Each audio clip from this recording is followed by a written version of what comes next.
When the marriage you prayed for, fought for, and believed God blessed ends in divorce, it doesn't just break your heart, it breaks your understanding of God Himself. You stood at that altar believing this was His will. You made vows before Him. You asked Him to protect it, to strengthen it, to make it last, and yet it didn't. So the question that haunts you in the middle of the night is this: why would God allow a marriage that ends in divorce? If He's sovereign, if He's good, if He hates divorce, why didn't He stop it? What I'm about to share with you isn't just theology, it's confirmation. Stay with me, because this message will change the way you see your story. If this question is gripping your heart right now, go ahead and subscribe. This channel exists to help believers understand what God is doing in their hardest seasons.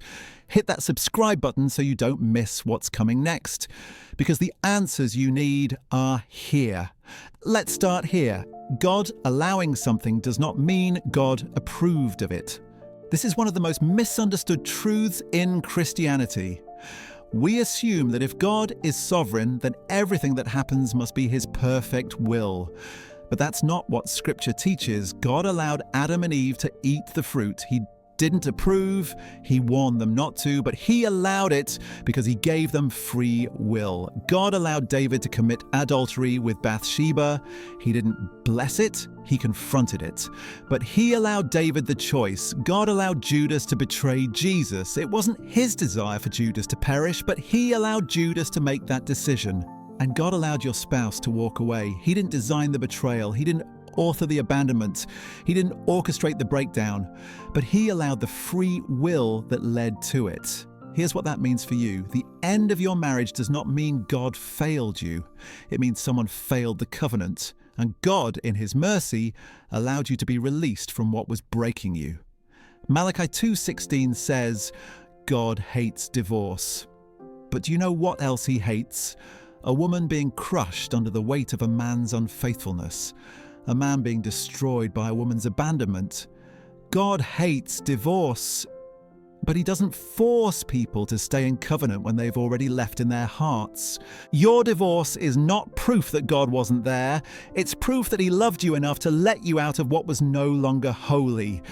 Let me take you to Genesis 50:20.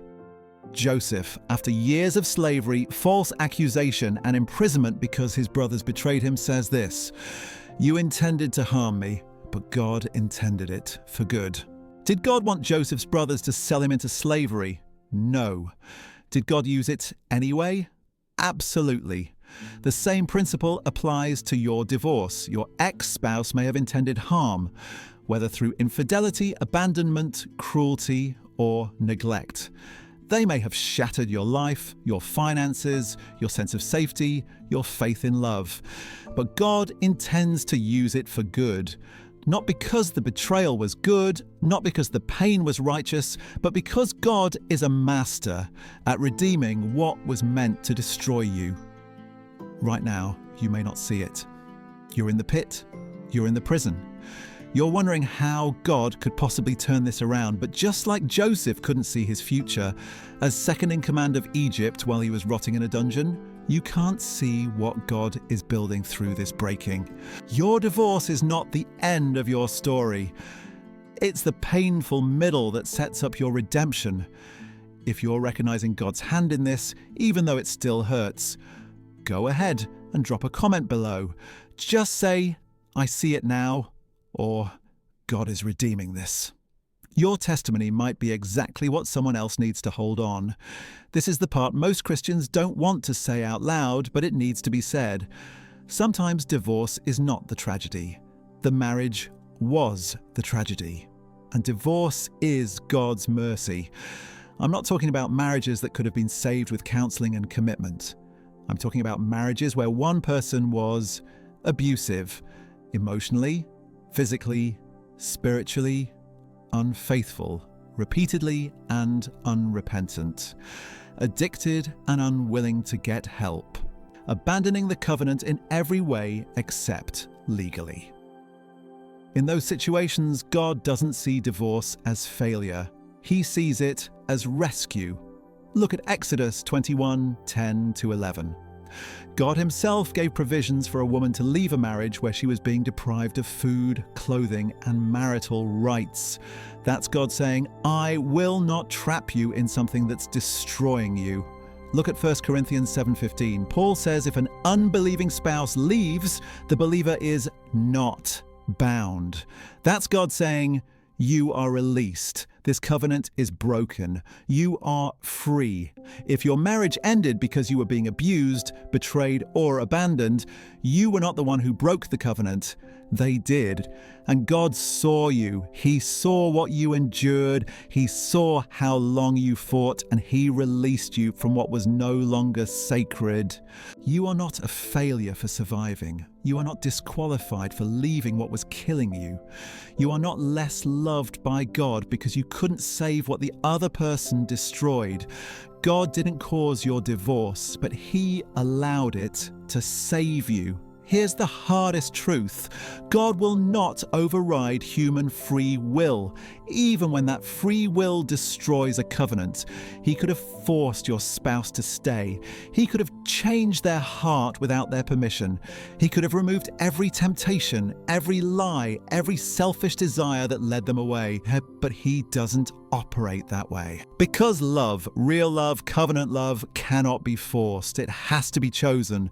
And when someone stops choosing you, stops choosing the vows, stops choosing God's design for marriage, God will not drag them back against their will. That doesn't mean he's powerless. It means he honors agency.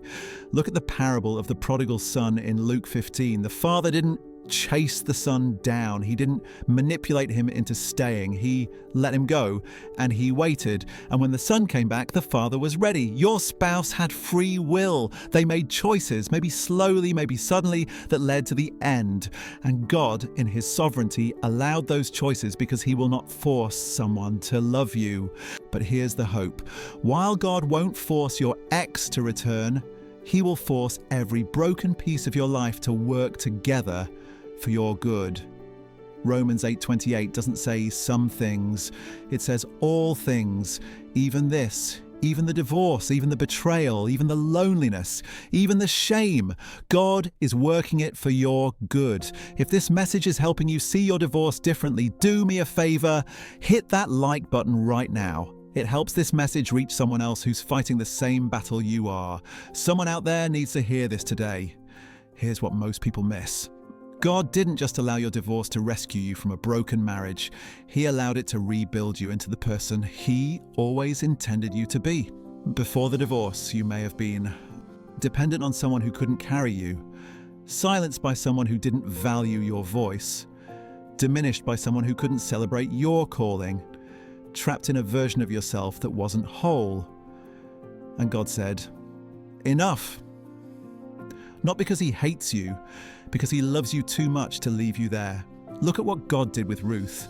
Her first marriage ended in death. She was widowed, left with nothing. But that loss positioned her to meet Boaz. Her emptiness became the pathway to her abundance. Her grief became the soil for her blessing. Look at what God did with Abraham. He had to leave everything familiar, his country, his kindred, his father's house, before God could give him the promise. The separation was painful, but it was necessary. Your divorce separated you from what wasn't meant to stay, and now God is preparing you for what is. Maybe it's a new version of yourself, stronger, wiser, more rooted in Him than ever before. Maybe it's a new calling, one you couldn't pursue while you were trying to hold together what was already broken. Maybe it's a new relationship, one built on mutual honor, spiritual alignment, and covenant love. Or maybe it's just peace, the kind of peace you didn't have in the marriage, the kind of peace that comes from knowing God sees you, validates you, and is not punishing you for what someone else destroyed. You are not damaged goods. You are not disqualified. You are not a failure. You are a survivor of something God never designed you to carry alone. And now that you're free from what was breaking you, God is rebuilding you into something stronger, something wiser, something more rooted in His love than you've ever been. Your marriage may have ended, but your story didn't. Your purpose didn't. Your value didn't. God allowed the divorce, not because he abandoned you, but because he refused to leave you trapped in what was no longer holy. And when you look back on this season years from now, you won't see it as the worst thing that ever happened to you. You'll see it as the painful transition that led you to the life God always intended. If this message spoke to your heart, type, "God is rebuilding me," in the comments. And if you haven't already, don't forget to like this video, subscribe to the channel, and share this with someone who needs to hear it today. Your testimony might be exactly what sets someone else free. God bless you, and I'll see you in the next one.